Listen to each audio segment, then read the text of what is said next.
Okay, hello, Professor Quigley. This is the Israeli-Palestinian Confederation simulation. We are having a simulation with Professor John Quigley regarding our proposal for a joint Israeli-Palestinian government for the people of Israel and Palestine that would be elected and will exist separately from the Israeli and the Palestinian government. We are not proposing the dismantling of the Israeli or the Palestinian government, but we are proposing the creation of a common government for the people of Israel, the West Bank, Gaza, and Jerusalem for the exclusive purpose of making peace. My name is Joseph Avasar. My email is josephavassar@gmail.com. I would appreciate receiving comments after the simulation. Our organization has its website, ipconfederation.org, and in the website, we have the constitution of the common government in 3 languages: Arabic, Hebrew, and English.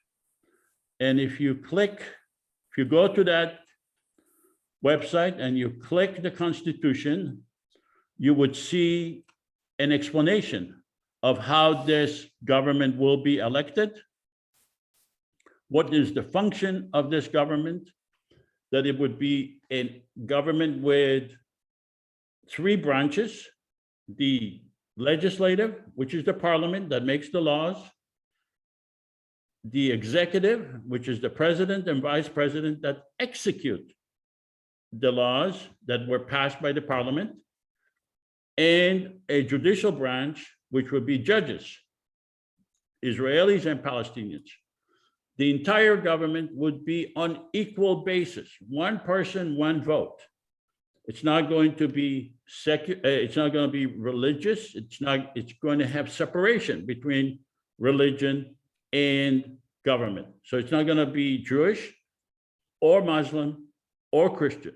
It will be a secular government for the entire people, reminding you that the Israeli government will remain intact and the Palestinian governments will remain intact, and they can run their laws and their governments the way they wish. But this would be a common government that would be for the whole area and would make and would be on an equal basis on a secular basis.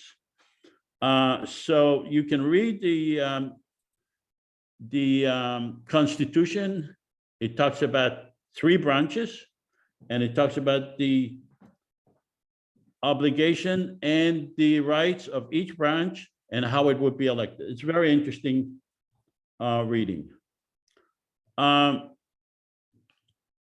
I forgot to ask the interpreters to direct the Arabic and Hebrew audience to the Hebrew and the English channel. So Tahsin, would you be so kind to do so now?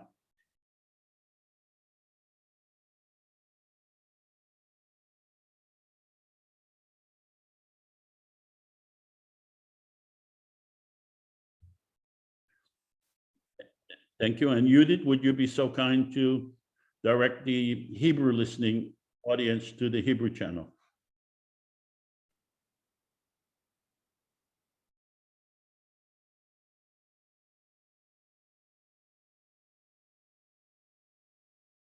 Okay, great.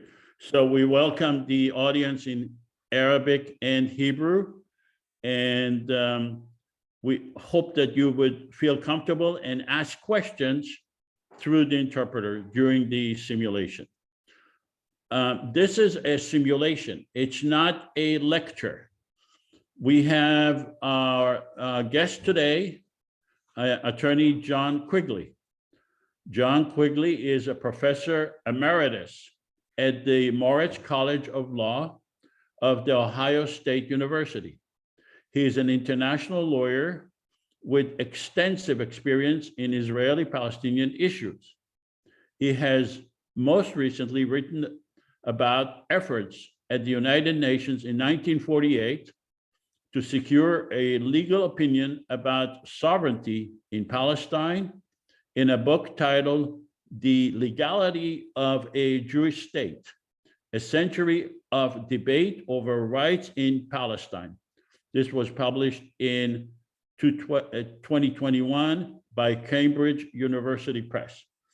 So that you are aware, we are inviting people with a variety of points of views.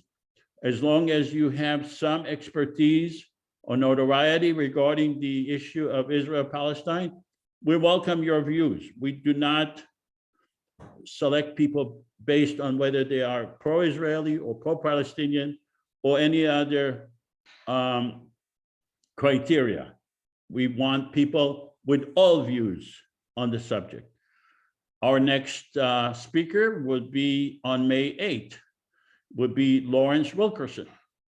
Mr. Wilkerson was the chief of staff for the late Secretary of State, Colin Powell. He was his chief of staff both as a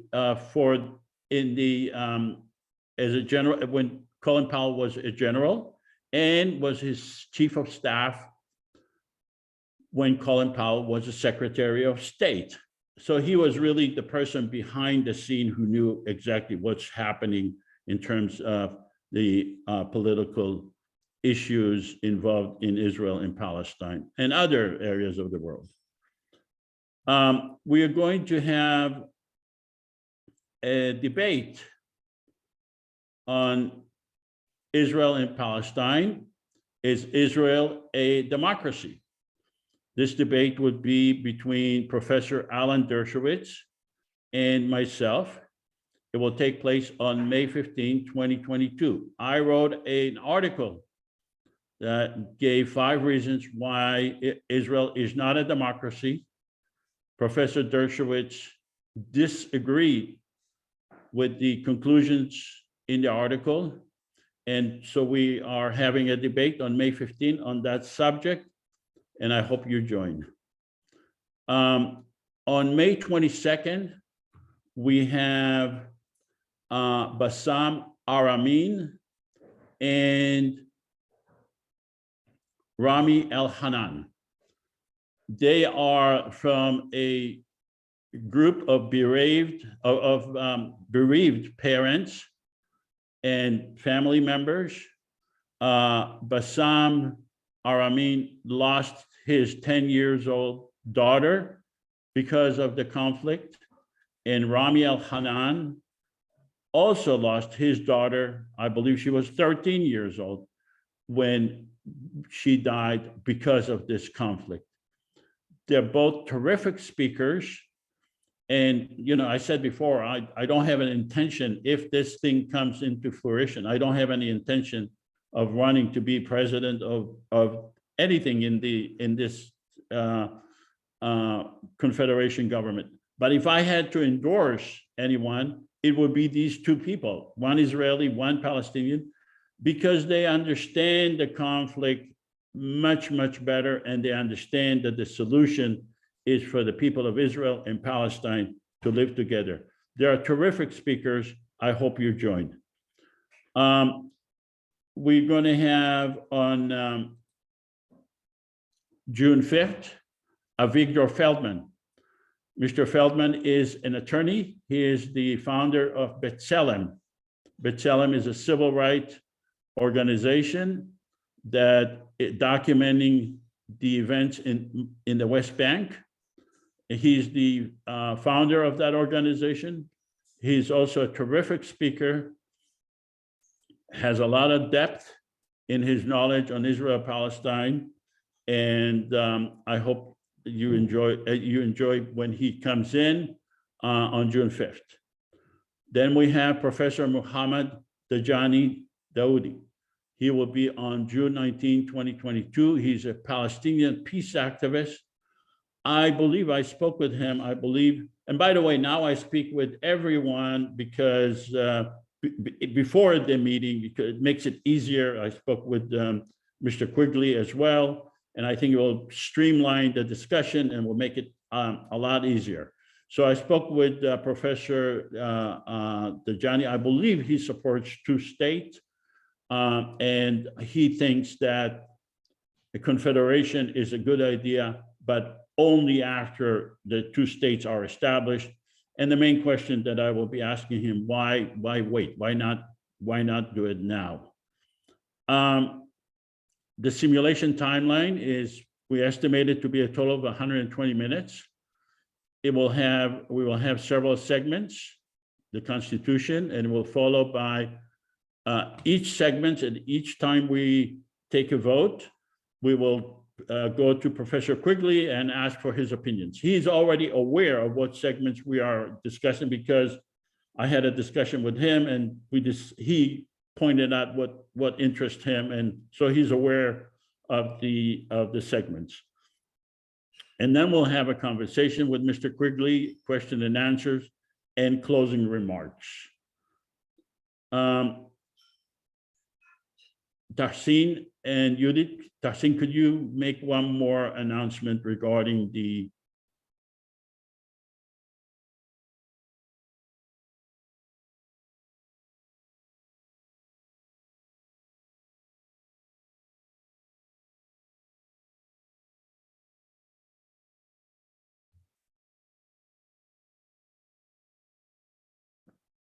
Thank you. Judith, could you please make the Hebrew announcement?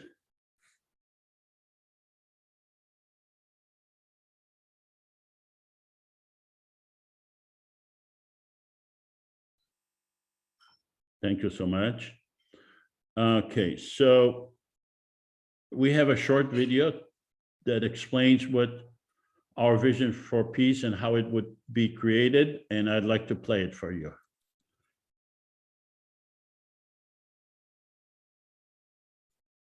The conflict between Israelis and Palestinians has endured for generations, and instead of time healing the wounds, it's only caused the anger to fester and the violence to grow. But what if there was a way to alleviate the tension? Something that may not outright solve every problem, but at least create a forum that encourages a peaceful compromise. Welcome to the Israeli-Palestinian Confederation, a common third government between the Israeli and Palestinian citizens, specifically designed to foster peace, tolerance, and economic prosperity between the two nations.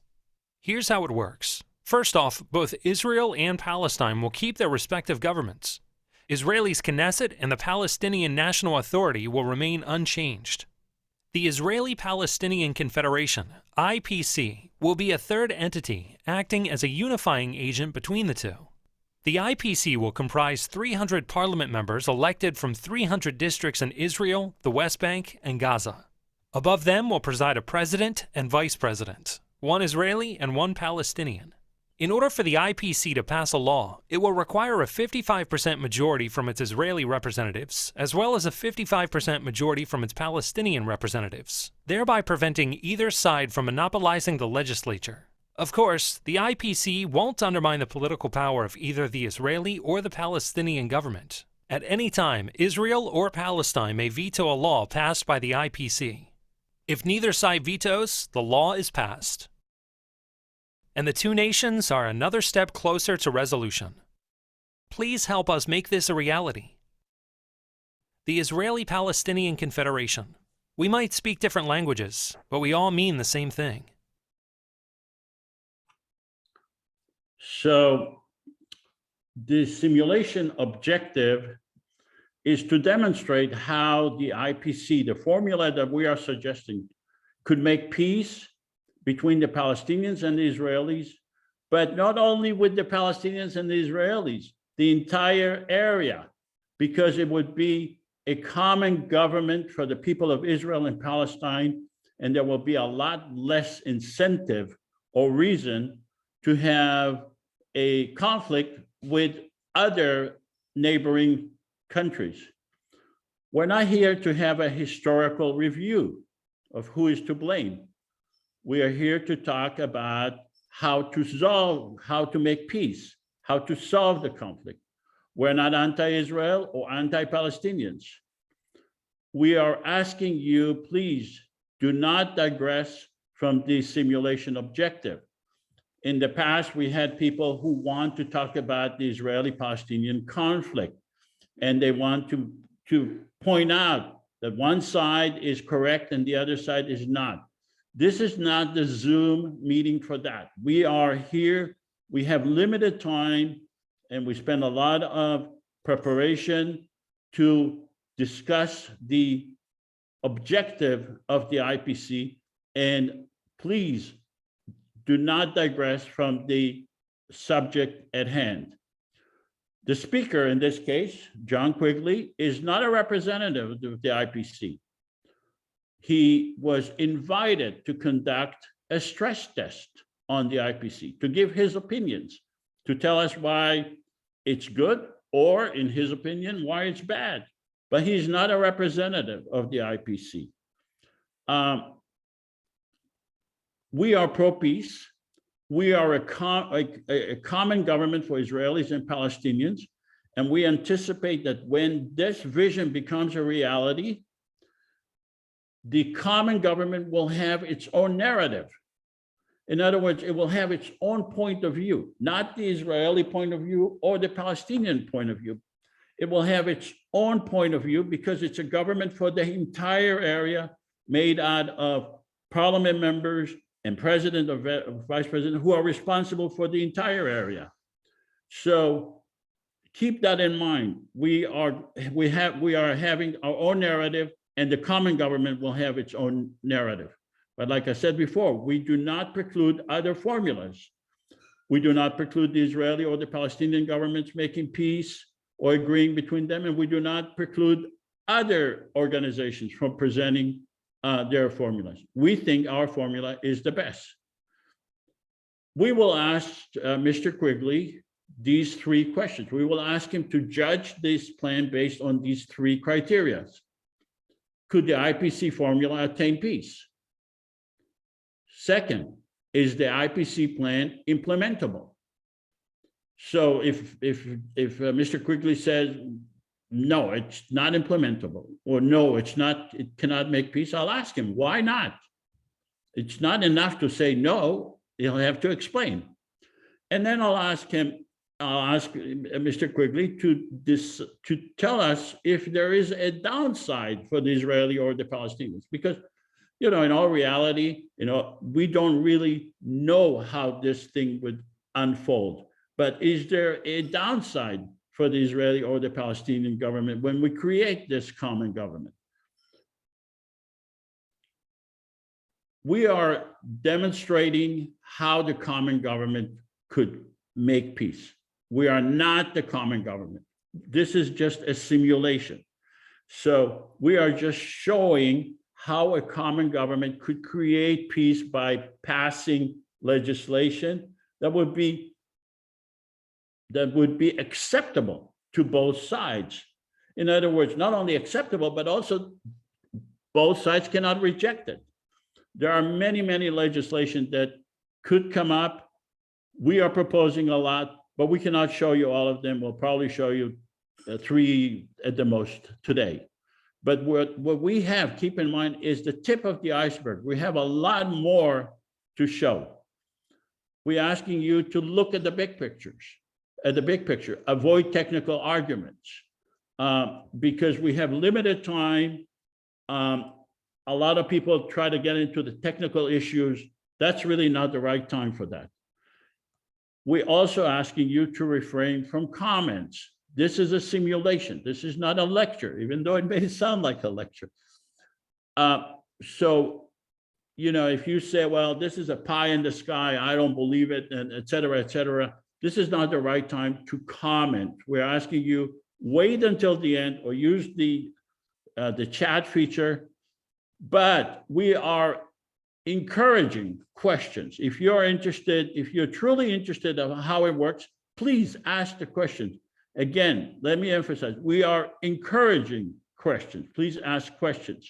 What is the difference between a question and a comment? If I show you a picture of an airplane and you say, Joseph, how does this thing fly? That's a question. That's a legitimate question. But if you say, I'll never fly an airplane because airplanes are unsafe and they cause pollution, that's a comment. Please wait with your comment to the end or use the chat feature. There are certain facts that I think we all agree to, that the Israeli prime minister represents the Israelis only, because there is election, the election is only for Israelis. The Palestinian leaders represent the Palestinians only, but they live together. So we are asking you to make some assumptions. The first assumption is that we had an online election, meaning on the internet election, that the elections lasted 3 months, not 1 day, not 1 week, but 3 months. And the election allowed the 14 million people in Israel, the West Bank, and Gaza to vote, obviously with the exclusion of minors, but generally 14 million people.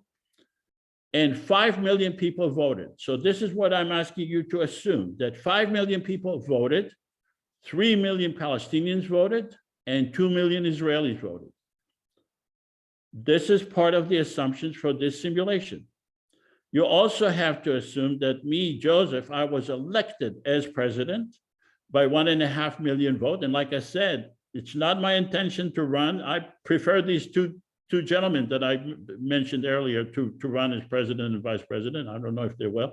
But for the purpose of this assumption, please assume that I was elected. It makes it easier for me to make the presentation. And that we also elected a Palestinian lady as vice president, and we will rotate in 2 years. But during the 4 years, we both have constitutional duties based on the Constitution. You could read the Constitution.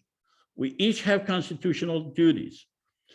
I also want you to assume that 300 parliament members were elected, and I'll ask most of you to act as parliament members, that each parliament member represents 47,000 people. So I will ask most of you to be parliament members in Israel, Palestine, and you'll have to keep in mind that you represent 47,000 people. You don't represent the entire area of Israel or Palestine. You only represent your district.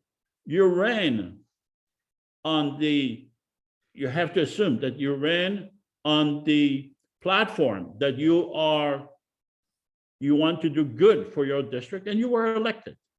So does anyone have any questions regarding those assumptions? Please shout it out, because I have because of my screen is mostly about my PowerPoint presentation, I really don't see hands being raised. So just shout out your question. Mr. Quigley, do you have a question? Yeah.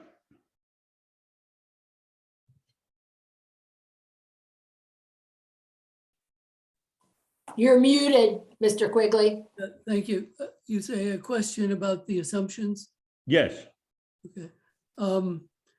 You say that the voting will include Palestinians in Gaza and the West Bank, is that correct?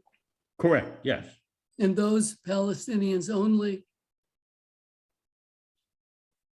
No, the election is for the entire area, 14 million people in Israel, the West Bank, Gaza, and Jerusalem. And you'll have to assume that 300 parliament members, Palestinians and Israelis, have been elected. And am I correct that the objective is that this would help to make peace? Correct, yes. Okay. And Then why? go ahead. In that situation, in that event, why are you excluding the bulk of the Palestinian population? You mean if you hope to make peace? You mean the Palestinian refugees outside Israel, the West Bank, and Gaza? Yes. And Jerusalem? This is a government for the people of Israel, the West Bank, Gaza, and Jerusalem. It is a common government for the people of Israel and Palestine.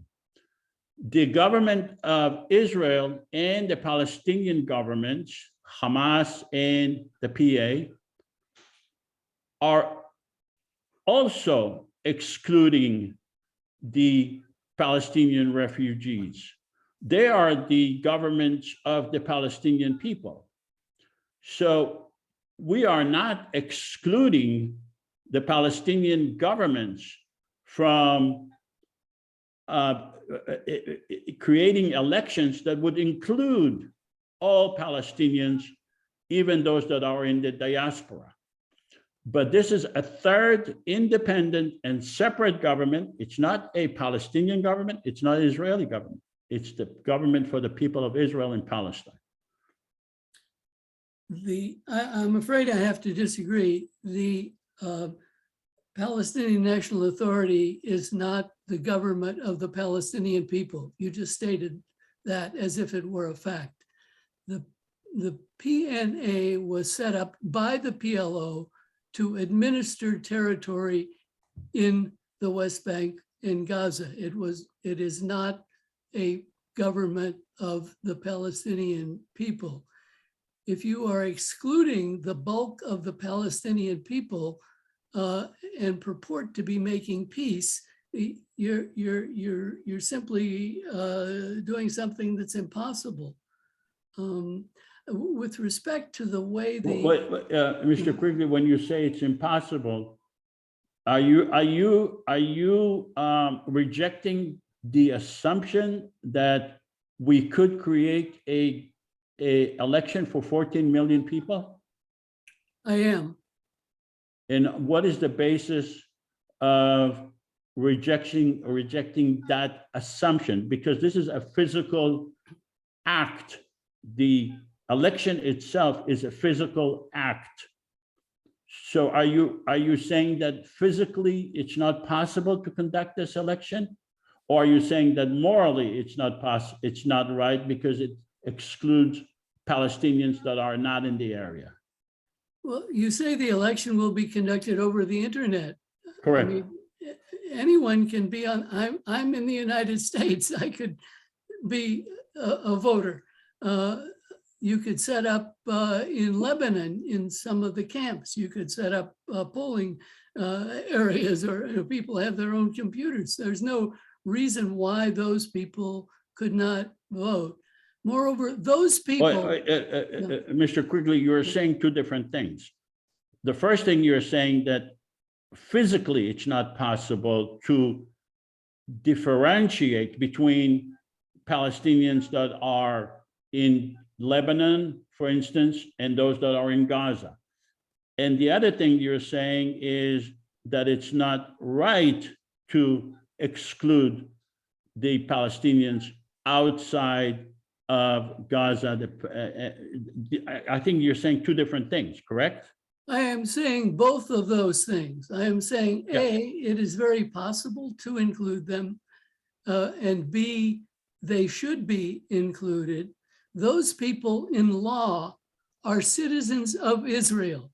Let me say that again. Those people in law are citizens of Israel because they have a right to be repatriated. And when a country unlawfully excludes citizens, in law, those people are considered to be citizens. That is, Israel is responsible for them.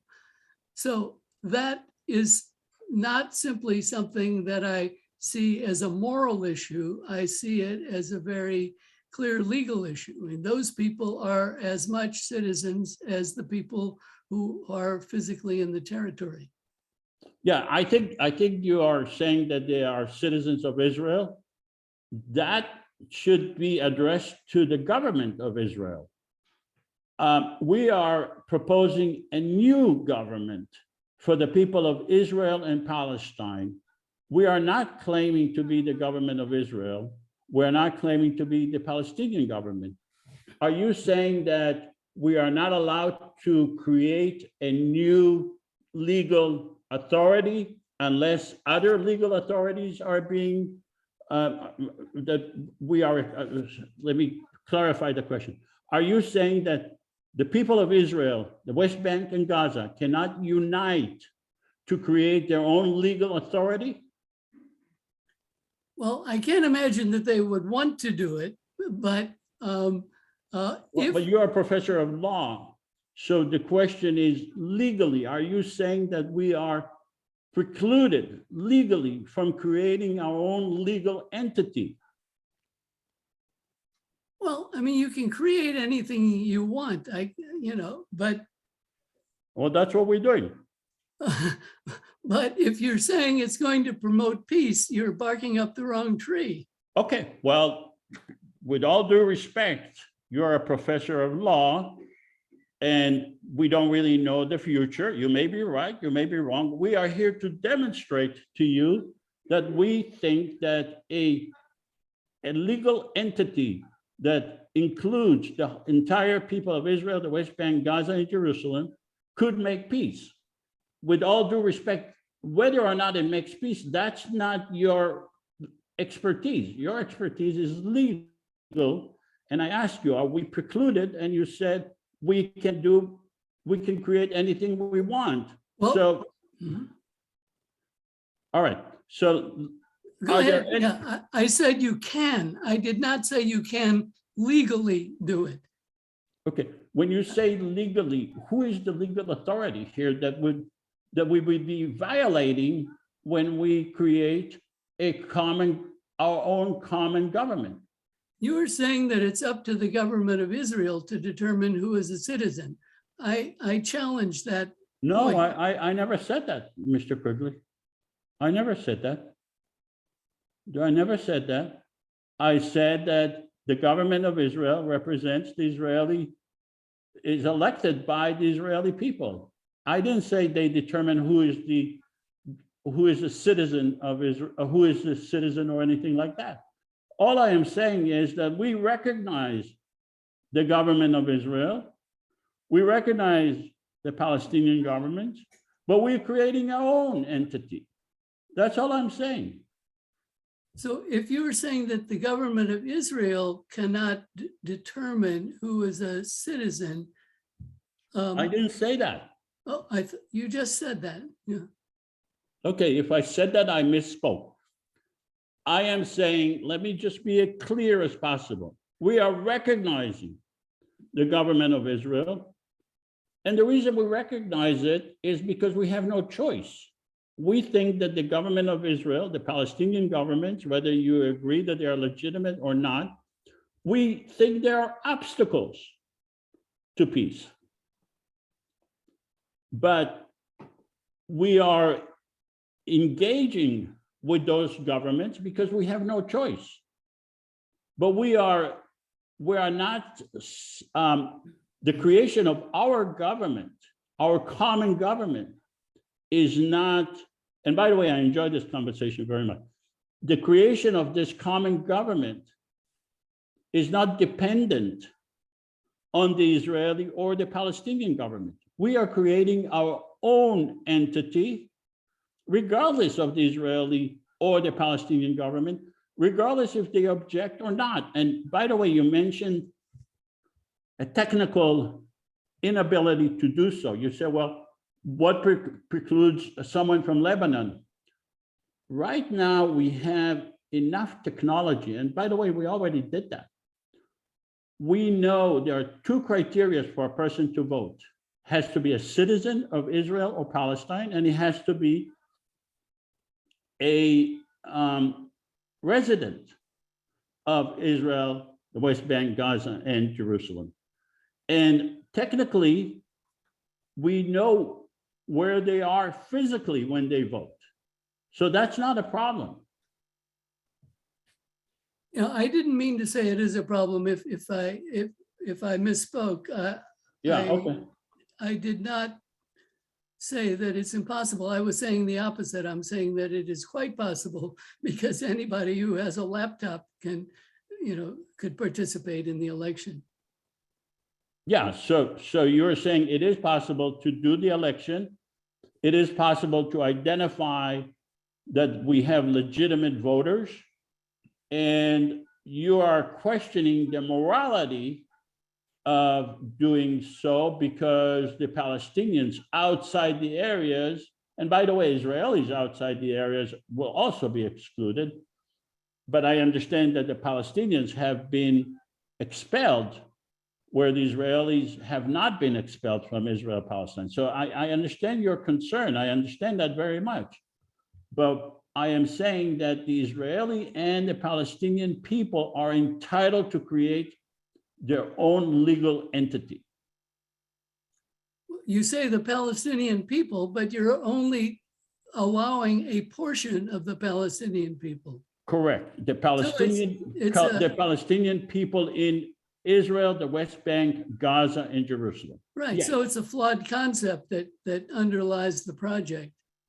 Well, you can call it a flawed concept. What you are basically saying, and I think that your argument is incorrect. You are saying that unless that you're saying that the people in Israel, the West Bank, Gaza, and Jerusalem cannot create their own legal entity.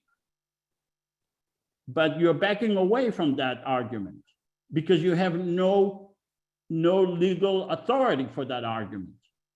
You want the Palestinians outside to be included, but I am saying that would be probably a poison pill, because once we include the Palestinians outside the Israel, the West Bank, Gaza, and Jerusalem, then it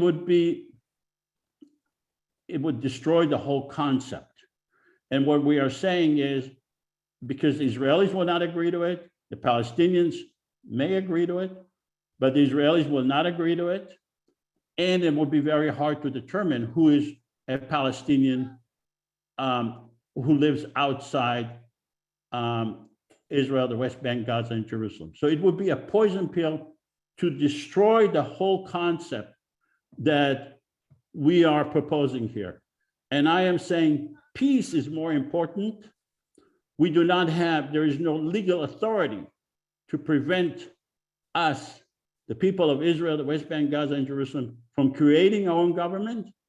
And we are saying the Palestinian, they can, and the Israelis, they can choose their own government as well, and they can decide who will be the right voters.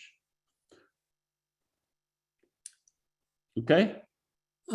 No, I don't accept your assumptions. I think it's, as a legal matter, the Palestinian people as a whole need to be included if you're talking about the Palestinian people. You Okay. are. Okay, you are not accepting that on moral right, on moral. I'm On moral not grounds. accepting it on legal grounds. The people. So I ask you, what is the legality of that would prevent the people of Israel and Palestine in the West Bank, Gaza, and Jerusalem? What would be the legal authority that would prevent us from creating our own legal entity? Well, as I say, you can create anything you want. No, but I'm not asking you what that.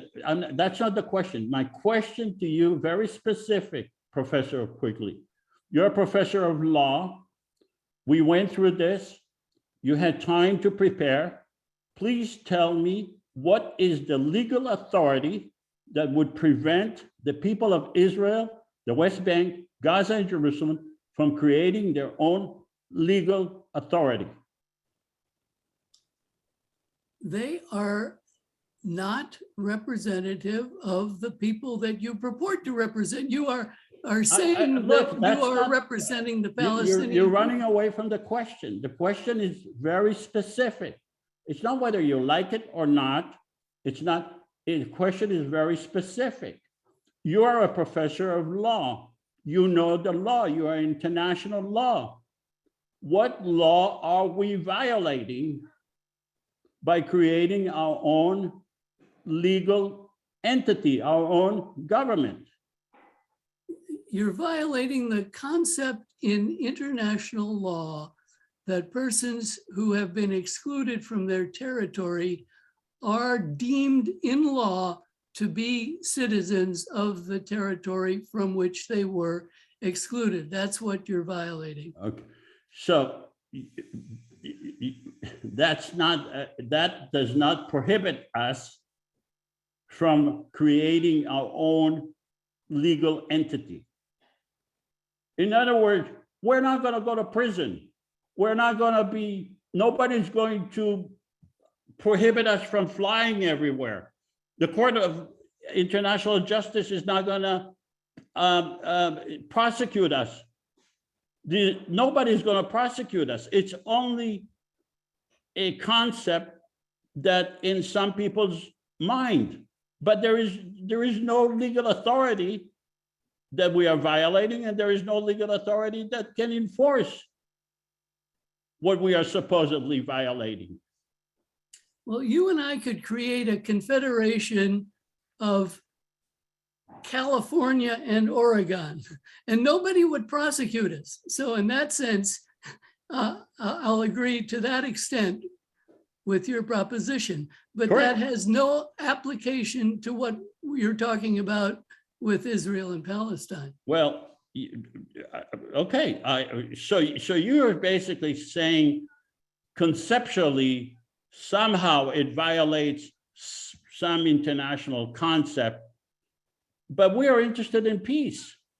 We're not interested in hypothetical, theoretical discussion. The people of Israel and Palestine, the West Bank and Gaza and Jerusalem, we want peace, and we want to create our own entity, our own government. And basically what you want to do is keep the status quo. And that's not leading to peace. We had 74 years of status quo. So let's go. Does anyone else have any questions regarding those assumptions?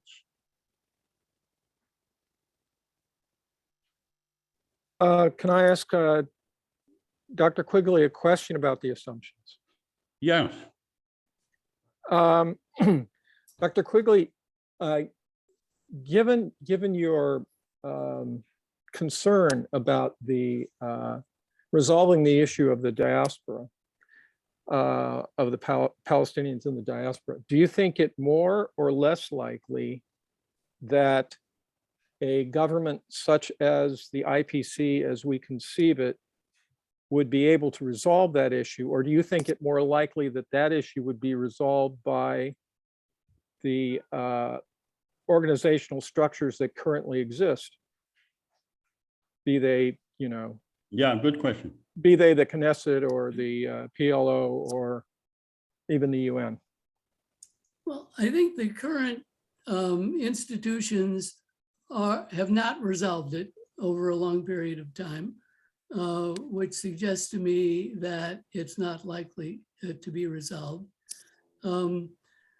At the same time, I don't see the IPC as leading to any resolution of that, because there can be vetoes in this system, and the Israeli government would veto anything that involved any repatriation, even though the leadership of Israel thereby is committing an international crime. That is, it is an international crime to prevent persons from returning to their own territory. That's defined in the International Criminal Court statute.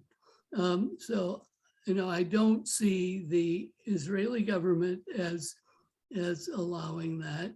But you do make a good point. I mean, I don't myself have a good institutional suggestion for how to resolve that issue.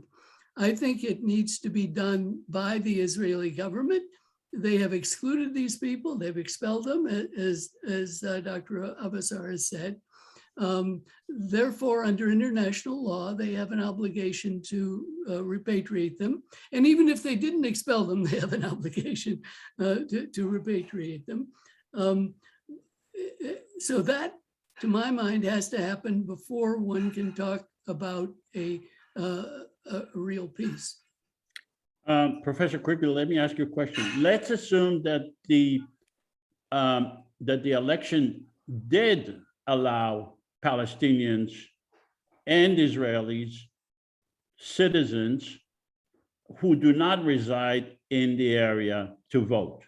Would you then accept those assumptions?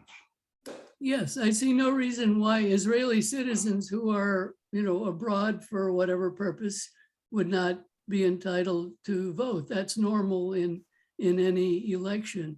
And for the Palestinians, I think they could be ascertained through the UN Relief and Works Agency, which keeps very close track and has a register of persons who are considered to be refugees. And would you want the original refugees to be given the right to vote, or the descendants of the original refugees to vote as well? Both are legally citizens of Israel, so it would include the descendants, yes. Okay. So do you realize that if that formula expanded to Israelis and Palestinians outside the area that do not physically live in the area, then the Israelis will never agree to this kind of formula. They will never agree to have a common government with the Palestinians. Do you agree with that? You may be right. Okay. So have you heard the expression, perfection is the enemy of good?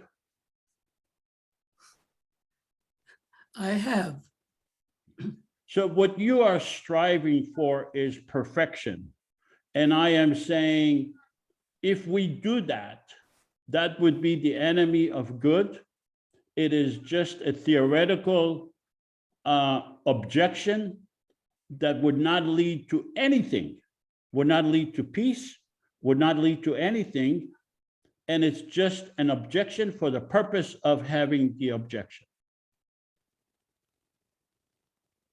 Well, I disagree with that. Okay. All right, let's go on. So I appreciate the discussion. Okay. So we are going to be asking some of you to be, first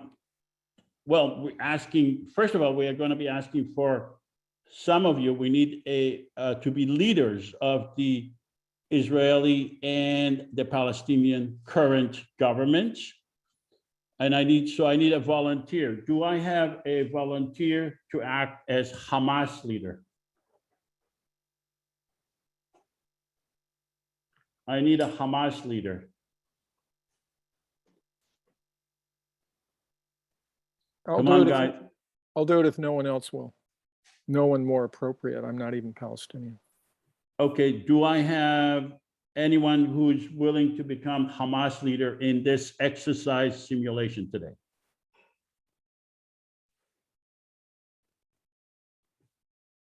Charles, did you agree to that?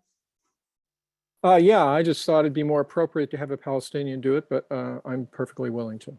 Okay. Do I have a volunteer for a Palestinian Authority?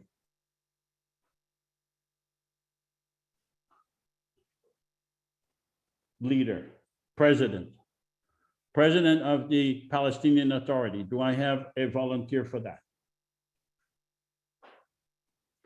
Do I have a volunteer for Israeli Prime Minister? Sure. I'll do it. Okay. Len. Okay. We need so if someone, as we go along, if someone wants to be the PA leader, that would be good. So Len will be the Israeli Prime Minister. All right. Could I suggest that Len be the Hamas leader and I'll be the Israeli leader and mix it up? I don't know, Len, you're always the leader of Israel. It feels like since we're role playing, it'd be good for someone else to have step in those shoes. Len, Just an Libby, I think opinion. Len is the perfect Israeli prime minister because he has the right balance of this is what we really expect how Israeli prime minister will act, and he helps me demonstrate how this confederation will work. So I really enjoyed Len being a prime minister. But Libby, are you willing to be the PA leader? Sure, I'll do it. Okay, thank you. Okay. So the rest of you, you'll have to decide, are you going to be Israeli or Palestinian parliament members? Remember, we had an election. That's part of the assumptions. 47,000, each district is represented by one parliament member. So I'm not going to be asking you to identify yourself, but I'm asking you to decide right now in your own mind, are you a are you a Palestinian parliament member or Israeli parliament member? And I also, I want to challenge you. Some of you would be in a mixed district. So challenge yourself, you know, you say, well, I'm willing to be a Palestinian parliament member in Jerusalem, for instance, and part of my district is Israeli, part of my district is Palestinian. So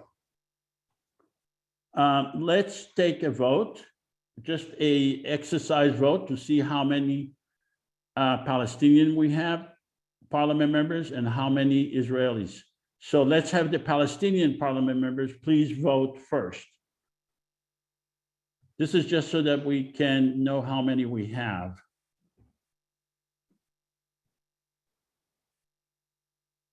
Okay. And Professor Quigley, you can also decide if you want to be a parliament member. It doesn't preclude you because you're the speaker. So we have 7 parliament members. Professor Quigley, did you decide if you want to be Israeli or Palestinian or not at all?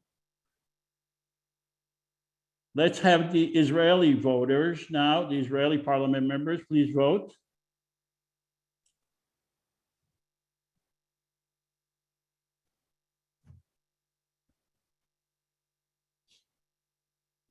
Okay. We have 3 Israeli parliament members and 7 Palestinians. As we go along, and when you'll see that this thing is not as bad as you may be afraid of, we'll have more people joining as Israeli or Palestinian parliament members, and you can do it. And Professor Quigley, you can just also decide whether you want to identify yourself as Israeli or Palestinian parliament members, or just stay neutral is fine, as you're the speaker.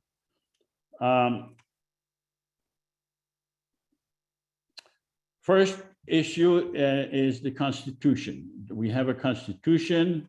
We're going to be taking a vote on the Constitution. Libby, would you be so kind as to read the first page of the Constitution? We believe that Palestinians and Israelis are entitled to equal rights under the law and guaranteed human rights and freedom. The Israeli-Palestinian Confederation does not intend to supersede or supplant the Palestinian or Israeli governments, nor to abrogate or undermine any agreements between those governments. We recognize the need to work with the Israeli and Palestinian governments. Our purpose is to resolve conflicts and to expand the relationship between Palestinians and Israelis in a fair and equitable manner. We believe in equal rights under the law, guaranteed human rights, and freedom for all. Okay, so the important clause or paragraph here is that we are not precluding the Israeli or the Palestinian governments from reaching their own agreements regarding anything. We are constitutionally prohibited from interfering with those agreements. And those agreements could be for one state, two states, or any other agreement. So we are also do not intend to supplant or undermine those governments. Let's go to page 2. Just 1 second, please. Okay, Libby, please. We voluntarily give the legislatures and the governments of Israel and Palestine veto power over legislation we pass relating to the domain of control of those governments. We believe in the separation of power between the legislative, executive, and judicial branches. We believe in the creation of a permanent secular government for all the people residing in Israel and Palestine. We believe in having a separate judicial branch relating to IPC legislation with Israeli and Palestinian judges, with a system to avoid biased decisions based on nationality. Okay, so the important part here is that we are a separate government if we pass laws that that interfere with the jurisdiction, with the sovereignty of the government of Israel or Palestine. We give them a veto power. We say, we pass laws, we understand that they interfere with your domain and control, but we think these are good legislation, but we give you a veto power. If you veto the legislation, it's not going to pass. But you may run some political credit against your own people if you decide to veto the legislation. So does anyone have any question regarding the Constitution itself? Questions before we take a vote? Okay, I see no questions. Let's have the Palestinian parliament members please vote on this Constitution. Do you ratify, are you willing to ratify this Constitution?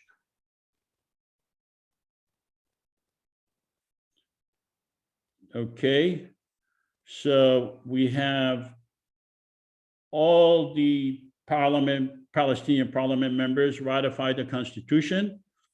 And let's go to the Israeli parliament members. Please ratify the Constitution.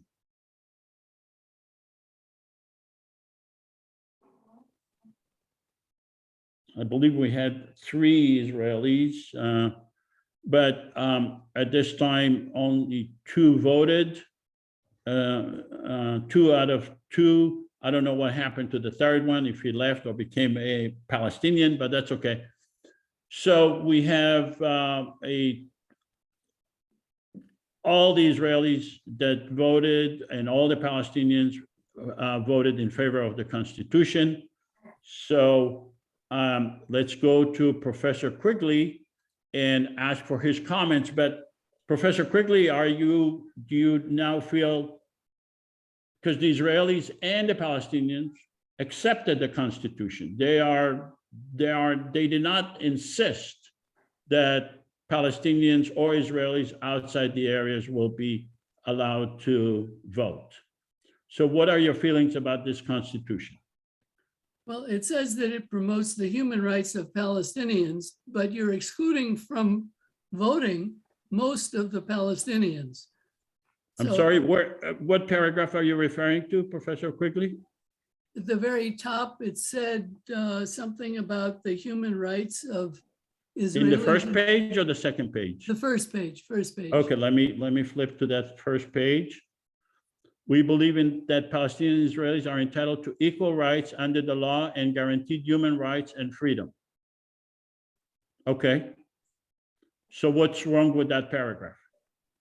You're setting this up such that most of the Palestinians in the world are excluded. And No, these- this says that we believe that Palestinians and Israelis are entitled to equal rights under the law and guaranteed human rights and freedom. We're not talking about where they are and who is excluded. We are saying that they are entitled to equal rights under the law and guaranteed human rights and freedom. Are you against this paragraph? Yes. Okay, because so you how are- would you, what part of the, you are against this paragraph because? Because it excludes from participation in this IPC government persons who are legally entitled to participate. Professor Quigley, you are not reading this correctly. This says we believe that Palestinians and Israelis are entitled to equal rights under the law and guaranteed human rights and freedom. It doesn't say anything about excluding anybody. Well, let's go on. Do you have any other reservations about Yes, other I have issues? another reservation. You call it a government? Is that Is that- correct? That this is, What paragraph are you referring? We are specifically talking about the Constitution. What paragraph are you? We recognize the need to work with the Israeli and Palestinian governments. Is that the paragraph you're referring to? well, when you were speaking, you referred to the Confederation as being a government. Correct. Because Okay. it is elected by the people of Israel, the West Bank, Gaza, and Jerusalem. So you've got an Israeli government and a Palestinian government. There's a problem there in that the authority in Ramallah and the authority in Hamas don't represent the entirety of the Palestinian people. So Yeah, we agree. We are not the Israeli we're not the Israeli government or the Palestinian government. We are the government for the people of Israel, the West Bank, Gaza, and Jerusalem. We allowed we gave 14 million people the right to vote, excluding minors. And we are the legitimate government of the area of Israel, the West Bank, Gaza, and Jerusalem. but if you have two governments, how can you have another government that supposedly exists for both of them? I don't. We are not supposedly exist. We already had the election. 14 million people voted. You know, so in the United States, you have one federal government and 50 state governments. But we are the legitimate government. We are recognizing that we need to work with the Israeli and the Palestinian governments. We think there are obstacles to peace, but we have no choice. But we are the legitimate government. Well, you're declaring it to be legitimate government, but Correct, because we had an election. Mhm. We had an election and we were just like any democracy. We were elected. I was elected as president by 1.5 million votes. We had 300 parliament members who were elected. Let me ask a question. Will the Israeli-Palestinian Confederation apply for membership in the United Nations? Well, that's our next vote. I think that's what we decided to. Okay, but before that, let's have a declaration granting a veto power. We are the common government. The Libby, could you please read? The Confederation is the government of the entire population of Israel, the West Bank, and Gaza. We hereby bestow a veto power relating to legislation affecting sovereignty to the following: the government of Israel, the Palestinian Authority, Hamas. In the event of changes in governments, this legislation may be amended or repealed. Okay, so does anyone have question regarding this declaration? And by the way, this is not subject to a veto. Does not affect the sovereignty, does not affect the domain and control of the Israeli or Palestinian government. Does anyone have any question regarding this declaration before we take a vote?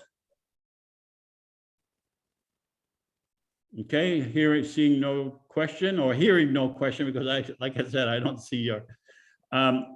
Do we have, let's have the Palestinian parliament members vote. Please vote. Okay. So 100% of the Palestinian parliament members voted. Let's go to the Israeli parliament members. Please vote.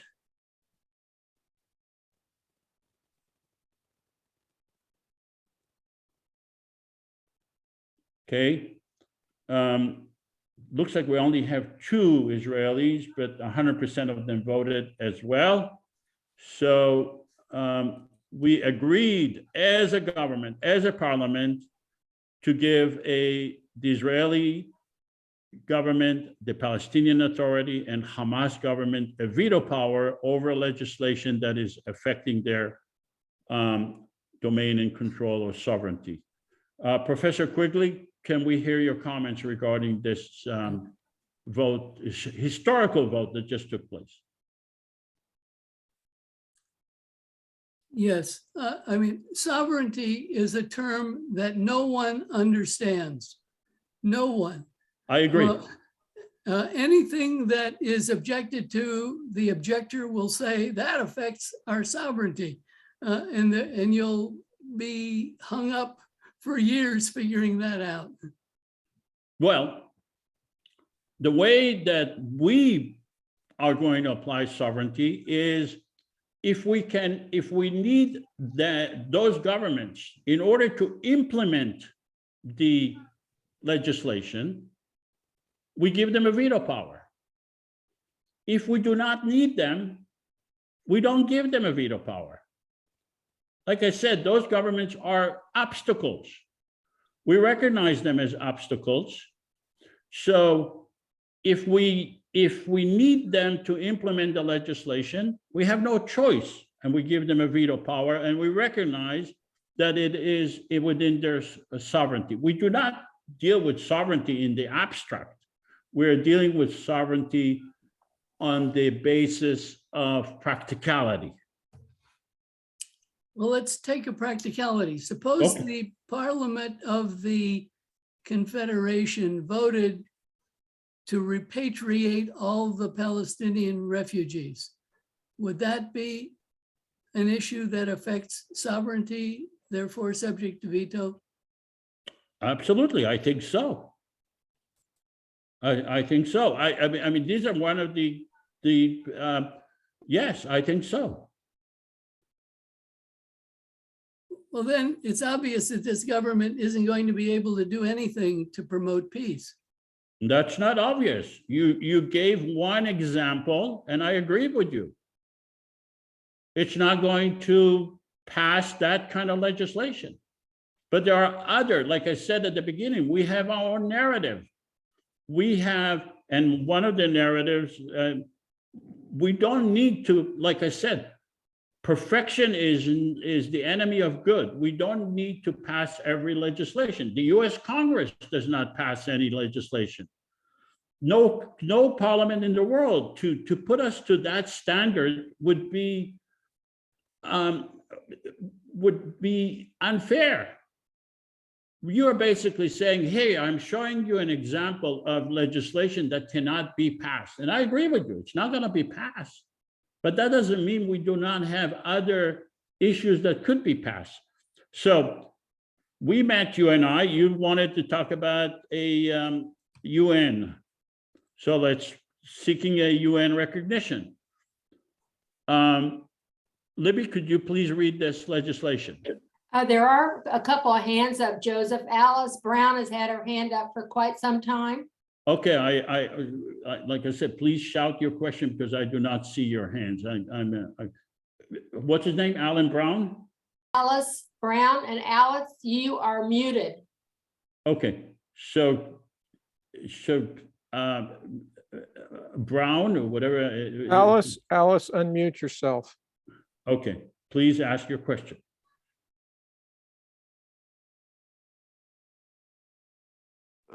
Okay, my question is, if what are some of the other things that the two other governments can veto? I mean, if it's the one important thing is the one that the speaker just spoke on and you agreed on.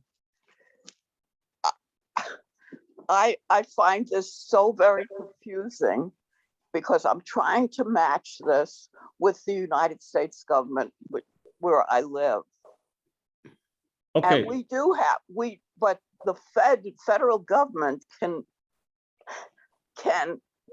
overthrow a state law, but not the other way around. all right, Alice, are you asking simply what legislation the Israeli and the Palestinian governments will not Yes. veto? Yes. Okay. Other, Yeah, so that's what we're here to simulate. There are many, many legislations such as a common economy, common joint economic zone, common passport, common police force. This is what we are simulating in the simulation. Many, like I said at the beginning. but yes, but you're proposing three governments there. No, I am proposing one government. No, three. No, see I three, know what I'm but- proposing, Alice. Well, but I'm hearing three. Okay, you may be hearing three, but that's not what I'm proposing. I never proposed three governments. Well, I think she means the veto power, that it goes to three governments. Okay, I am saying that we recognize our need to work with the Israeli and the Palestinian government. But I am not proposing three governments. I am proposing one government for the people of Israel, the West Bank, Gaza, and Jerusalem. And That you're would be the legitimate, go ahead. and sorry. you're excluding those who have dual citizenship. There are No, many Israelis I'm living not- all over No. that have dual. They're saying they can't vote because they're not living there. I am saying we are the people of Israel, the West Bank, Gaza, and Jerusalem are entitled to create our own government. There is nothing in the world that can prevent us legally, ethically, morally, or technically from creating our own government for 14 million people. And we are not, the only people that are allowed to vote are citizens and residents of the of Israel, the West Bank, Gaza, and Jerusalem. We are entitled to create our own entity, period. And the two entities that are there, Right? I mean, then where do they stand? In other words, okay. what if they enact something, if they pass something, you could say you don't even have veto power over them, but they have veto power over you. Correct. So Correct. Because So- we recognize that they are more powerful. this is like, I this mean, is so- Alice laughing is not a response. I'm laughing because it sounds so childish. Okay, well, you can think of it as childish and, you can personally attack, but you are not responding substantively. You're attacking a person, I'm not humiliating. atta- Humiliating a person is not really a response. I am not attacking anyone. You're saying because- it sounds childish. Well, That's humiliating. That's an attempt to humiliate. well, I'm not We don't have a attempting to. substantive response. We are saying we agree, they are governments, we recognize their power. Don't you ever in your life have a situation where you had people that have more power than you? Oh, and- absolutely. Okay, so was it childish for you to No, comply with their authority? No. no. You recognize it. Can I suggest an analogy to Alice? Sure. Let's say that you're a child, but as time passes, you grow up. At some point, you actually become more powerful than your parents. Okay? Mm. The power is reversed, but it takes a great deal of time for that to happen. But during that whole process, it doesn't have to be an antagonistic one. It can be one built on love. Now, the Okay. question is, in a family, you have that loving relationship. And with Israelis and Palestinians, they actually have a great deal in common, but they're hung up on these differences that they cannot seem to resolve.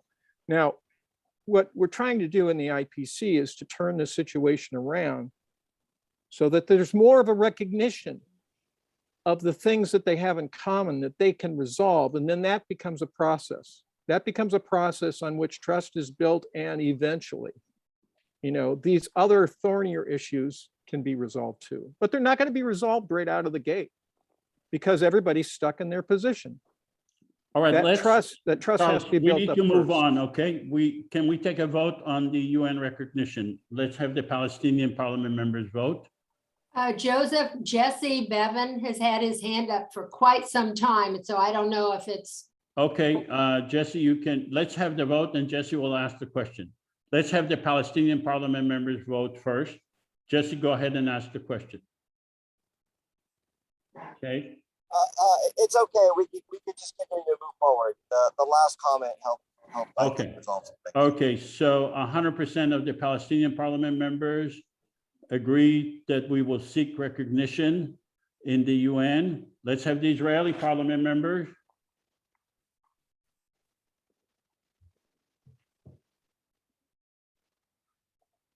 Okay, one Israeli parliament member is gone, but didn't vote.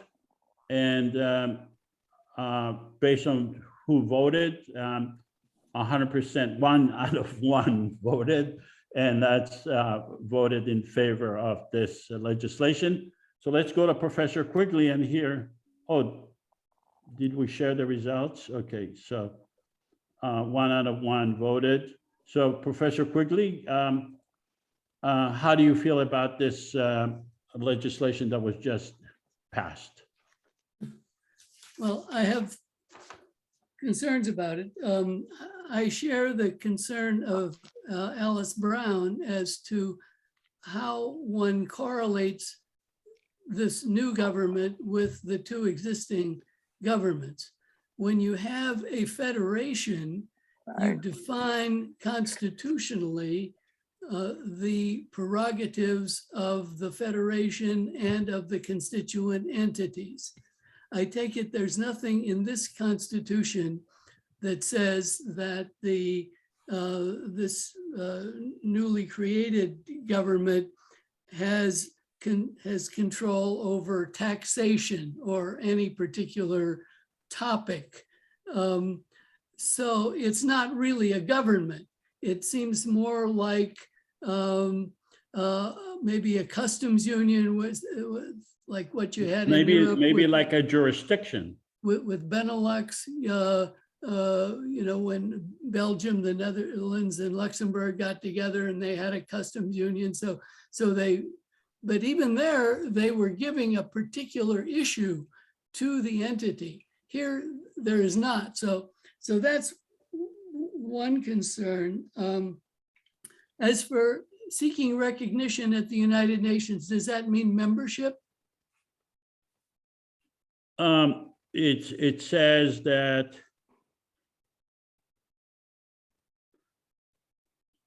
our purpose, it does not say that we are seeking membership. We are seeking recognition.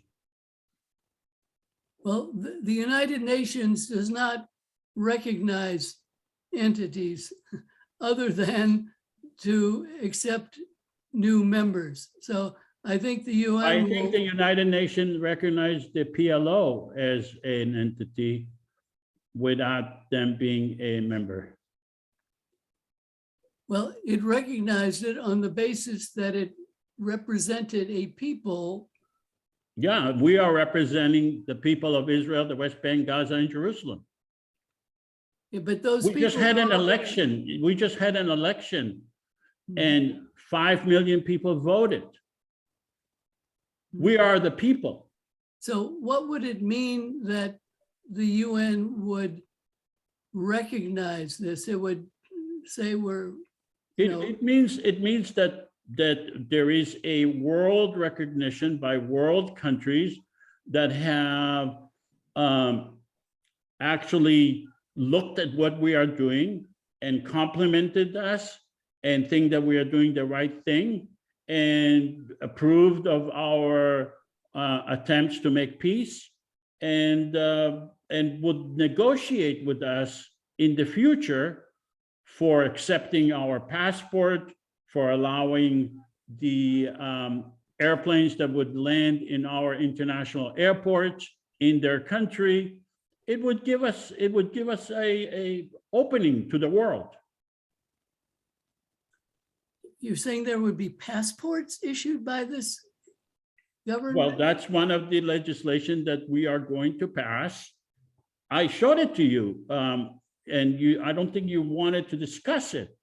But one of the issues that we can resolve is, or pass legislation, is to create a common passport for the people of Israel and Palestine, so that Israelis could keep their passport, Palestinians could keep their passport, but there would be a common passport that would serve the people of Israel and Palestine. It would be a Confederation passport, and that passport could be utilized for Israelis that are not able to travel into certain areas today, or Palestinians that are not able to travel. So it would expand the traveling, it would expand the business, it would expand the international airport, etc. Yes.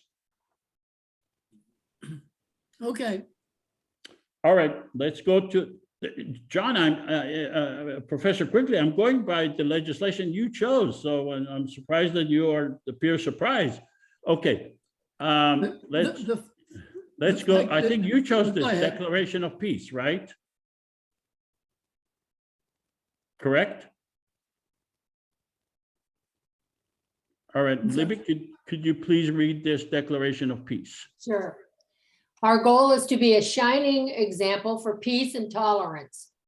We believe in the respect for all people, regardless of religion or gender. We are committed to protect all people of all religions and to value the sanctity of life. All people are equal. All religions are equal. The practice of religion is voluntary and shall not be imposed. The land belongs to no religion, and no war shall be imposed on the count of religion.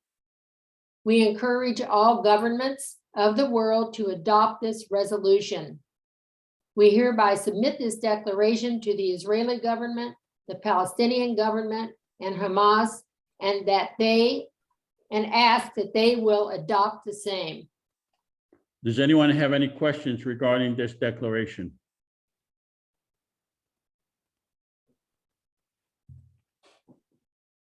All right, let's take a vote. Palestinian parliament members, do you accept this declaration?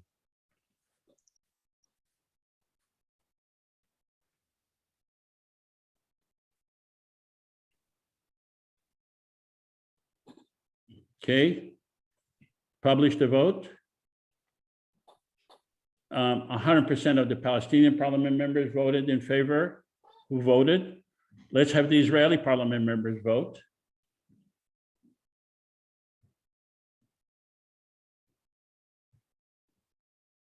Okay. 2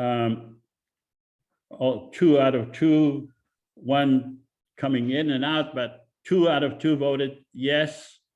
Share the results. So this declaration. So let me ask the Hamas leader, Mr. Hamas leader, are you going to adopt this declaration? You're going to agree with this declaration? Yes. Let's talk to the Palestinian Authority. You're going to accept this declaration. Yes, And the Prime Minister of Israel, are you going to accept this declaration?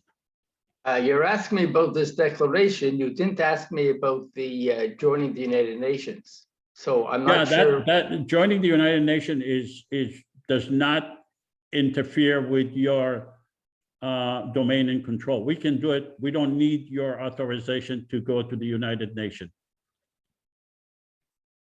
That's Well, why we didn't give you. I agree with the professor here that there is no such allowance for doing such a thing any more than you have the British Yeah, Commonwealth of Nations. You may That's agree. fine. You may agree with the professor as much as you Okay, want, but we are that's not fine. giving you Uh, a veto dec- power over it. That's- Okay, fine. What about this declaration of peace? Are you- Declaration of peace is the same as I believe in Canada. Of course, I accept it. You accept it? Okay, great. All right, so let's go to Professor Quigley and ask his opinion regarding this declaration of peace. And then I'm going to stop because we are going to way too much. I mean, we are an hour and a half into this. I wanted to go through more, but we're not able to. So let's go to Professor Quigley. Professor Quigley, do you Yes, have any objection or opinions regarding the declaration of peace that was just passed? well, it looks like a declaration of rights. It doesn't look like anything relating to peace because it talks about, gender and religion. So I'm a bit confused by what it is supposed to be. I'm not sure what it would mean for other governments of the world to adopt it, given that it is a rights document. There are international treaties on rights already, that all of these things are included in treaties, in the Universal Declaration of Human Rights. So I would imagine if you would submit this to the government of Lithuania or Uruguay, they would be a bit confused. Well, we're not submitting it to the government. We already submitted it to the Hamas leader, to the Palestinian Authority leader, and the Prime Minister of Israel. They all accepted this. So are you saying that, are you against this declaration of peace? I'm saying it is a misnomer, and I'm saying it has no significance. And I'm saying that if you encourage all governments of the world to adopt it, that simply doesn't make sense. Okay, but we are allowed to do things that, all right, let me ask you this. You don't think that having a declaration by the 300 parliament members that say the following: we believe in respect for all people, regardless of religion or gender. You do not see the significance of that in the context of Israel-Palestine? Well, now you're talking about something else. You're not talking about peace. No, I'm talking about the declaration of peace. I'm not talking about anything else other than what's on the screen. Well, when It you says, say we believe in the respect of all people, regardless of religion or gender. Are you saying that this is insignificant in the context of Israel and Palestine? I'm saying, no, I'm not saying that. I'm saying. Okay, let's go to the next one. It says, we are committed to protect all people of all religions and value the sanctity of life. Is this important in the context of Israel and Palestine? Yes, All people are equal. Is that important? yes, All religions are equal. Is that important? yes, The practice of religion is voluntary and shall not be imposed. Is that important? yes. The land belongs to no religion, and no war shall be imposed on the count of religion. Well, that's. Is that important? That's important, but it's something that's violated by the government of Israel because the land in Israel is.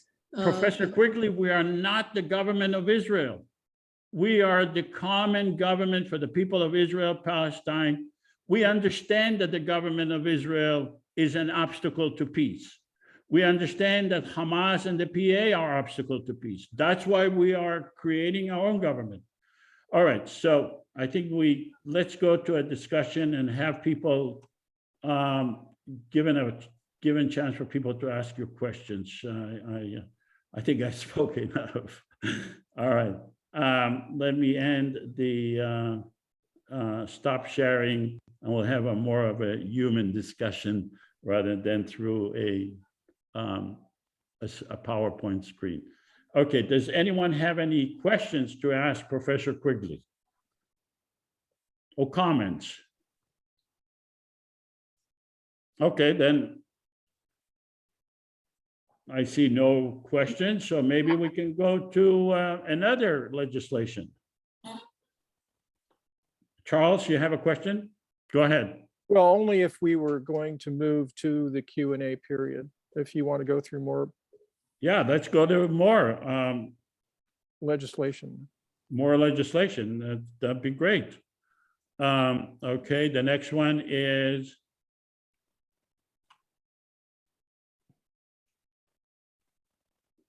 Confederation Police Force. Libby, could you please read this legislation? Equal number of Israeli and Palestinians on each level. Different and distinct uniforms. Independent of the Israeli and Palestinian security forces.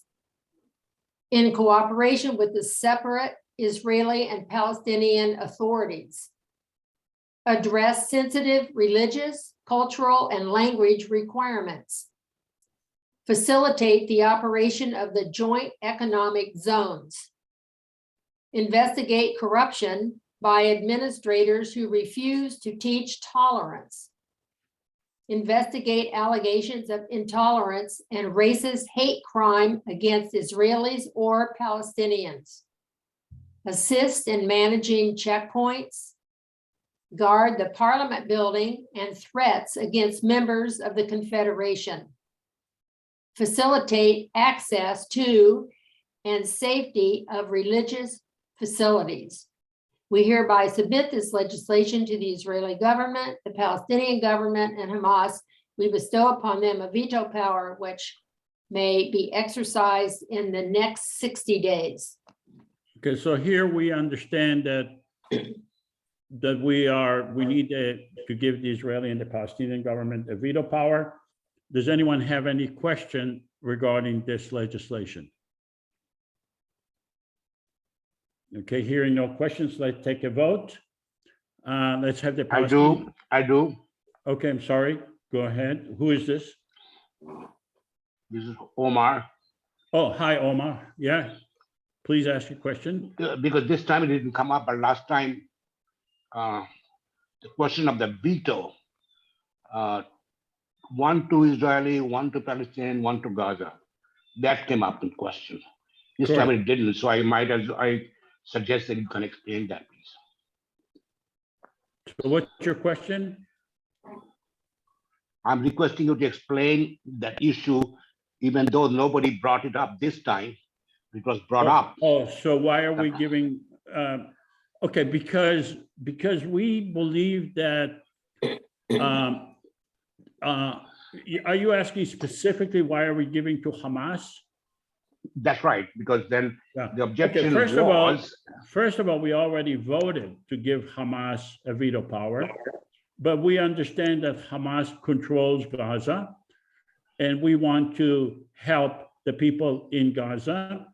And we think that if we do not give Hamas a veto power, we will have very little access to Gaza. So we think that in order to facilitate peace with Gaza, it would be much better for us to give Hamas a veto power, because otherwise we will not be able to access or do anything with Gaza. We will make Gaza our enemy. We don't want that. So let's take a vote. Let's have the Palestinian parliament members vote first. Palestinian parliament members, please vote. Do you support an Israeli-Palestinian police force? Oh, they already voted. Okay. So sharing, okay, 100%, 8 out of 8 voted in favor of that. Let's go to the Israeli parliament members, please vote.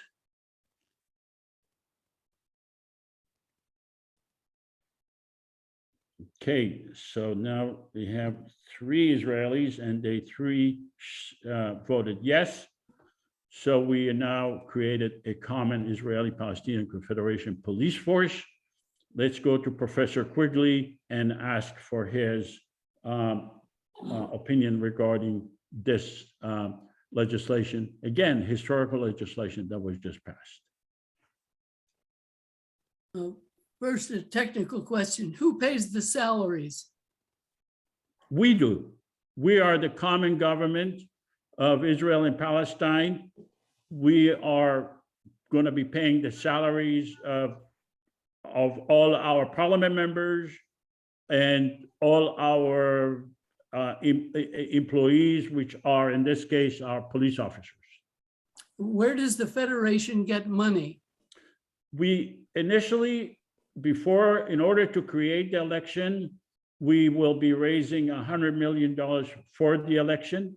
Subsequently, we will receive $5 billion with a B dollars a year from the international community. That's for 5 years.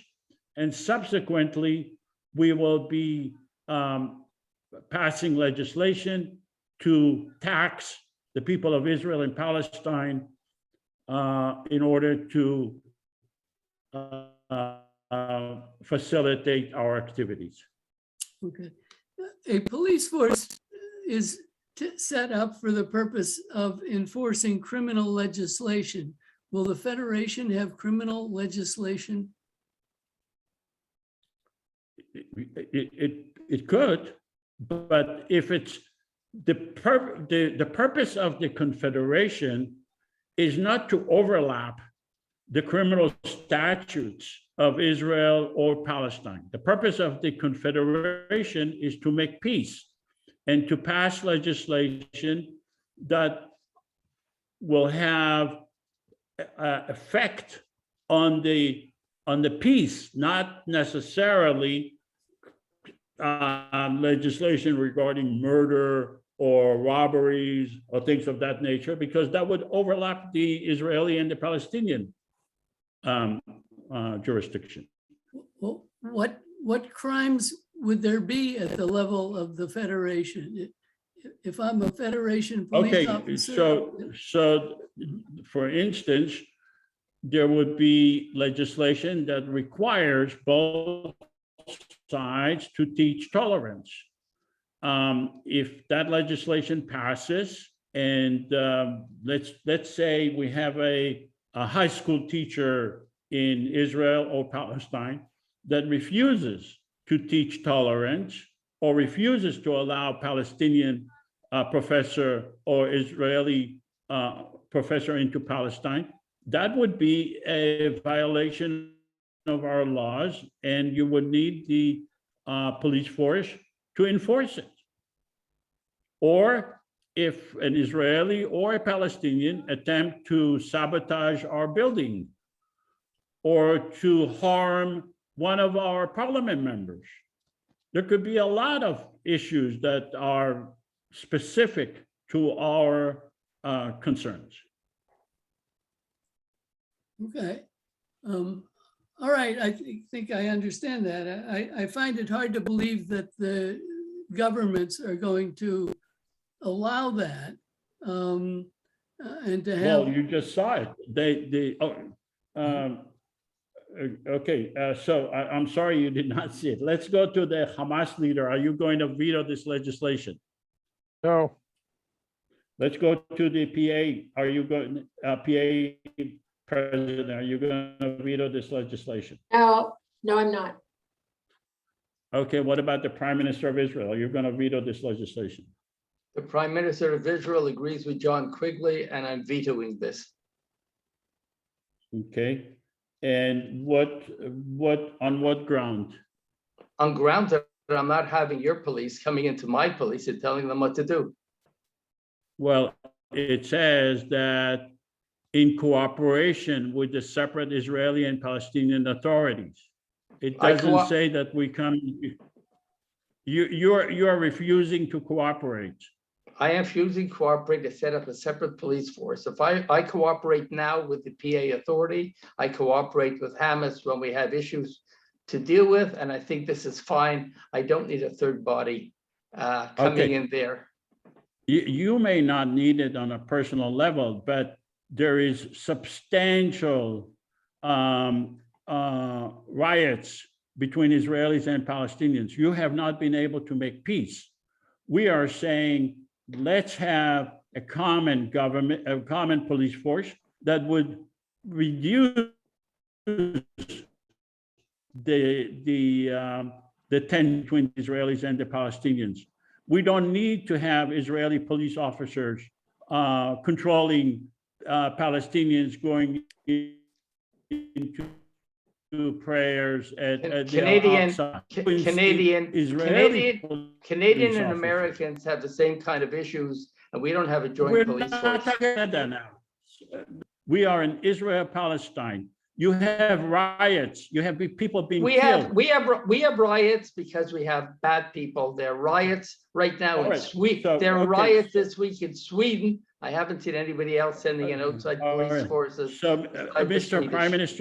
Minister, I think that you are an enemy of peace. I know you think that. It's okay. Yeah, and you have a very weak coalition, and I am going to work with your parliament members. I am going to discuss the fact that you are an enemy of peace with your parliament members and with the whole world, and point out that because of your unreasonable veto, people are dying in Israel and Palestine. Okay, So- may I say just So, one thing? You're it- entitled no, to that. there is no we are discussion here. just- wait a I'm sorry, second. there is no, we are the government. There is Right no now, discussion right now, here the governments of about Ukraine and Russia. convincing me. Wait, You already issued your veto. Unless you reverse the veto, I am going to take action to remove you, Okay, I because will I tell think you you, are an enemy of peace. well, as far as peace goes, the governments of Russia and the Ukraine right now have asked the Israelis, have asked me to help them make peace. So I think the world looks at us as a I peaceful people. understand your need to divert the discussion because you feel uncomfortable about your own position. Otherwise, you would respond to what I am saying, but you already issued your veto, Mr. Prime Minister. This is not a court of law where you need to convince me. I'm not a judge. I am a politician. I am the president of the whole area of Israel, West Bank, and Gaza. Right. And my goal is to make peace. And I think this is a very reasonable legislation. It was passed unanimously by Israeli and Palestinian parliament members. And it is accepted by the Hamas leader, by the PA, and you're the only person who object. That's why I think you're an enemy of peace, and I'm going to do whatever I can to remove you from being the prime minister, because I think you're an enemy of peace and an enemy of your own people. Joseph, let's- Joseph, can I ask him a question? Um, I mean, given that he is the current leader and we want peace as soon as possible, is there some way that you can see this legislation could be modified where your concerns would be ameliorated so that you could see it would increase the security of the people of Israel as well as the Palestinians? Certainly the Confederation can look at certain issues. I don't see them doing something as global as this. I'm not having Confederation people standing in front of the Knesset or doing anything else. We have our police force. I'm quite happy to work with the PA and with Hamas on police issues, and that's how we'll handle it. What about the Dome of the Rock, which is a frequent site of conflict because both claim it as a holy site? Excuse me, it's the Dome of the Rock is the site of, it's a Jewish Charles, holy let's- site for yeah. 3,000 years. The Okay. Dome of the Rock was a shrine until just a few years ago. I visited the Dome of the Rock twice as a Canadian tourist. So the Dome of the Rock was not a mosque back when I visited the Dome of the Rock. It has now been made into a woman's mosque. Therefore, it is now a Muslim site, and therefore now only Muslims go into it. But 25 years ago, Sean, I went to the Dome of the Rock. Sean, do you have a question to ask Professor Quigley? And please raise your hands if you have questions to ask Professor Quigley. Quingley, you know, Sean? yes, I'm here. You know, my question is, you know, with you know, as a IPC, we're not, if Israel and Palestine, they agree on something, we're not going to intervene, you know, because they agreed upon something that was none of our business, right? The only time that I believe, in my understanding, is that we will only intervene with Israel and Palestine if they did not reach an agreement and they're in conflict. And Sean, what is your question? my question, I'm just getting there. My question is, you're mentioning that there was something missing with the IPC, and what is it something we're missing in the IPC, and how do we improve something in the IPC that you say are missing? I don't understand your question. What do you mean you said? You mean me personally? I said something is missing? No. Quigley, Professor Quigley said something is missing from the IPC. Oh, Professor Quigley said that something is missing. Is that, did I get that right, And you're Sean? asking him, Your voice has dropped out. I can't hear you. My question is, what is Charles, can you take over the conversation for a while because I need to go visit the bathroom? Okay, all right. Go ahead, Sean. So ask it again. okay? My question is with the IPC that we will only intervene with Israel and Palestine if they don't reach an agreement and they're in conflict, right? And you said that there's something missing with the IPC. And my question to you is, what is it is missing with the IPC that we need to improve? That's my question.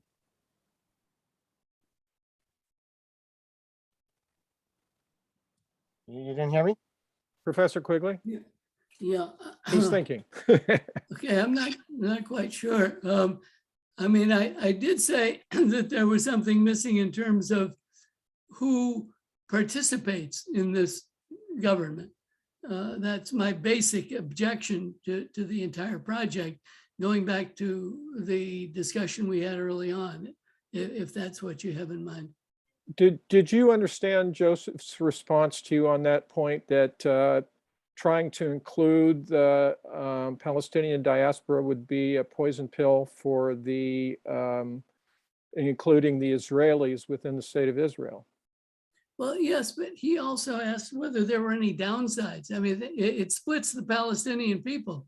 I mean, if I'm in a refugee camp and somebody sets up a government that purports to be representing the people of Palestine, and I have no role in it, you know, how am I supposed to react to that?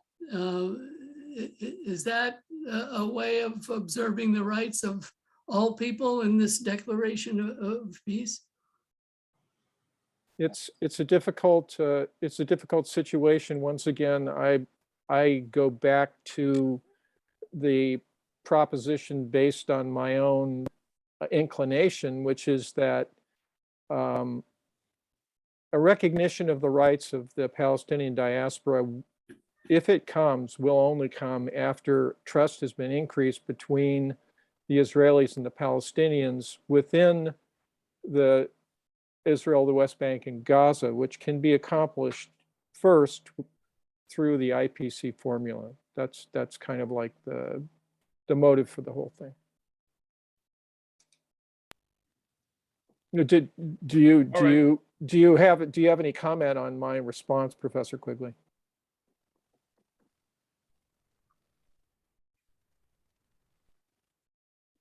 No. Okay. Let's have concluding remarks, and then I'll have Professor Quigley make his concluding remarks. this vision is possible to make. Let's make it happen. The Israelis and the Palestinian governments are unable to make peace. They have proven that for the last 74 years. And we know that they don't have a vision. They never published a vision for peace, and they don't have a plan for peace that they published. We believe that we need to have a democracy that includes the people of Israel, the Palestine, in the West Bank, Gaza, and Jerusalem, and we need equality and democracy, equality, and it would equal peace. The country of Estonia, with 9.5 million people, has 40% online election. Many entities, many governmental entities and private financial and otherwise hold elections online, and it is possible to hold an election in a fair and equitable and make sure that it is legitimate election. Common election is possible. A daily war between Israel and Gaza is over $100 million a day. With $100 million, it is possible to create an election, one day of war between Israel and Gaza.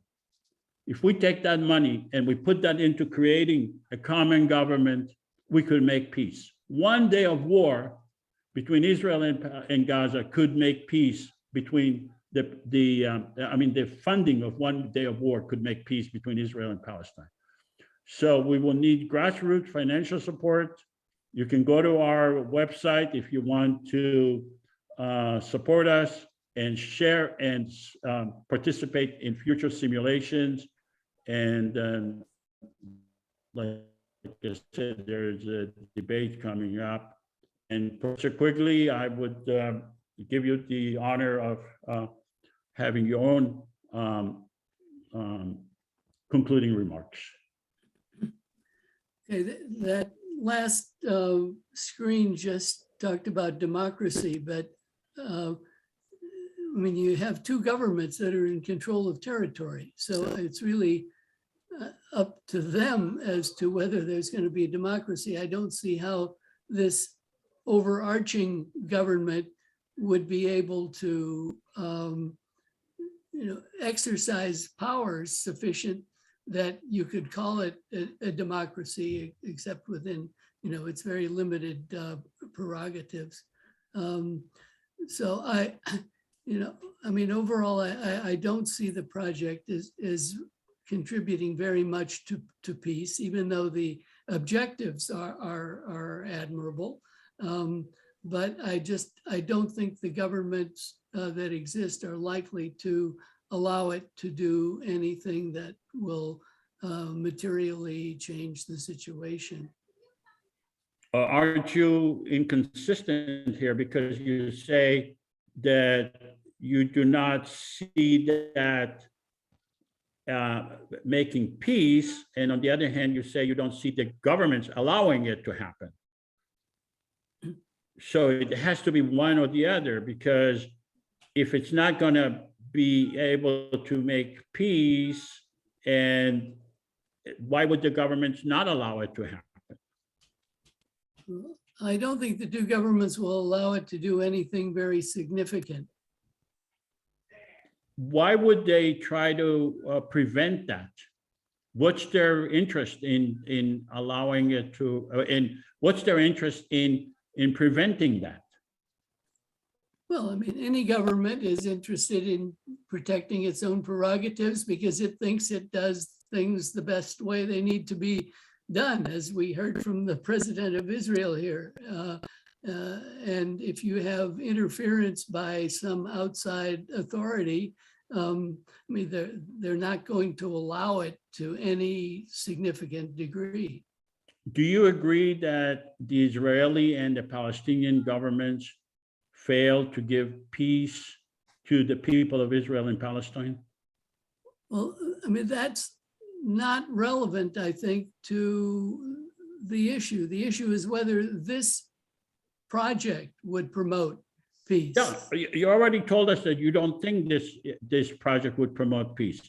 But my question to you is, do you agree that the Israeli government failed to give peace to the people of Israel and Palestine? Well, I mean, I think they certainly have a role there, and they have in general worked against peace, in particular the Israeli government, by refusing to allow the population that has a right to be there to be repatriated. So I would put the onus on the Israeli government. Okay, so you do agree that the Israeli government failed to give peace to the Palestinian and the Israeli people? Yes. Do you agree that Hamas failed to give peace to the people of Israel and Palestine? Well, I mean, Hamas is reacting to what the Israeli government does. So I understand. I don't I'm not think this- asking for I'm not asking why they're doing it. I'm asking the overall results. Do you agree that they failed to give peace to the Palestinian and the Israeli government, the Israeli people? The issue is whether this project would. Professor, I'm not be asking you significant. about this project. We are outside the project right now. I'm asking you, do you agree that Hamas failed to give peace to the Palestinian people and the Israeli people? Well, I mean, you could say all three of them have failed to bring about peace. They have not Okay. achieved peace. Yes, so, okay, all right. So we are in agreement that Hamas government, the PA government, and the Israeli government failed to give peace, correct? Yes. I Okay. mean, you can Good. see there's not peace. I mean, just as a factual matter. That's all. Right. That's all you're saying. I don't know why it's so hard to get this out of you. There is no peace. They failed to give peace, okay? But the issue then is So- whether this project will do anything about it, and I'm saying I doubt it. Right, but is this within your area of expertise, or are we talking about different visions? Because you're a professor of law, you're not a professor of vision. You don't really have a basis upon which to decide whether this vision is going to work or not. Is that, do you agree with that? No, I don't. I'm not going to answer the question. It's a ridiculous question. Okay, all right, then that's fine. If you don't answer the question, I can't grab you and ask you to answer the question. Yeah, I you're trying just- to pin me down I on an area of look, expertise. You were Makes no invited as a sense. professor of law. You are not invited as a professor of vision. We have other professors who came in. For instance, Professor Juergensmeyer said this is a great vision of peace. So the question is, who should we believe? And the answer, in my opinion, is none of you. There is no professor of the future. If we decide to make it happen, it could lead to peace. And I think it will lead to peace. That's my reply. But Alice, you have a comment to make before we go on? Alice Brown, I see your. The questions are Alice, redundant. we don't see your face. We only see the pictures above your head. Well, my husband is handsomer than I am, so Oh, my this is your husband in the my picture? question- Okay, yeah, go it's ahead. my husband. Yeah. okay. What your questions to the professor are make no sense, and I'm not putting you down. It's obvious that the three entities have not come to peace in 70 some odd years. You're hoping that your entity will bring them together That's what I'm hearing. No, you're Well, hearing wrong. then you want I a never, we separate. never said these, no. Well, Well, I mean- Alice, you can say that you heard that I said that the sun and the moon will combine, but that's not what I said. I said these three entities fail to make peace, and there Right. has to be a common government for the people of Israel and Palestine that So would, that will get to that goal. And I hear you say that, but I also hear what you're saying, that you need a new government in Israel. Not a third government, but a look, new government. Alice, you can imagine, I am saying that there has to be a common government for the people of Israel and Palestine. So they need a new government. And that's the I common mean, why government. is this such a difficult, in the United, Alice, do you live in the United States? Yes, I do. Do you And live in the United States? Okay. Yes, I In do. the United States, we have 50 states, 50, Yes. not two, not three, 50, Right. 50 states, and we have Right. in additional to that, we have another federal government. So we have 51 governments with 51 no. constitutions. Why is it so But- difficult to accept the concept of having three governments? Well, because the federal government rules. Okay. The one government rules, and that's where you should go. If you want peace, you need, No. you need. The federal government also has its own limitation. Yeah, It's not, but it- we have a Supreme Court. We have a Supreme Right. Court that and limits we're that. proposing a that Supreme Court limits as that. well. So that's fine. But if you fashion it Okay, to our government, you will do very well. You will have one president, one vice president. You will have a Supreme Court. You'll have the individual states. You'll have a Senate, and you'll have a Congress. And the Congress will be from each state, and limited. well. The th- senators that are is- limited to two. And if you do that, if you That- fashion, but first, That is if you exactly fashion what your we are gov- proposing. yeah, but you are proposing to oversee. You can't look at the two governments that are there now, or the three governments that are there now, as states, because they do not work as states. They work as independent countries. And that's different Yeah.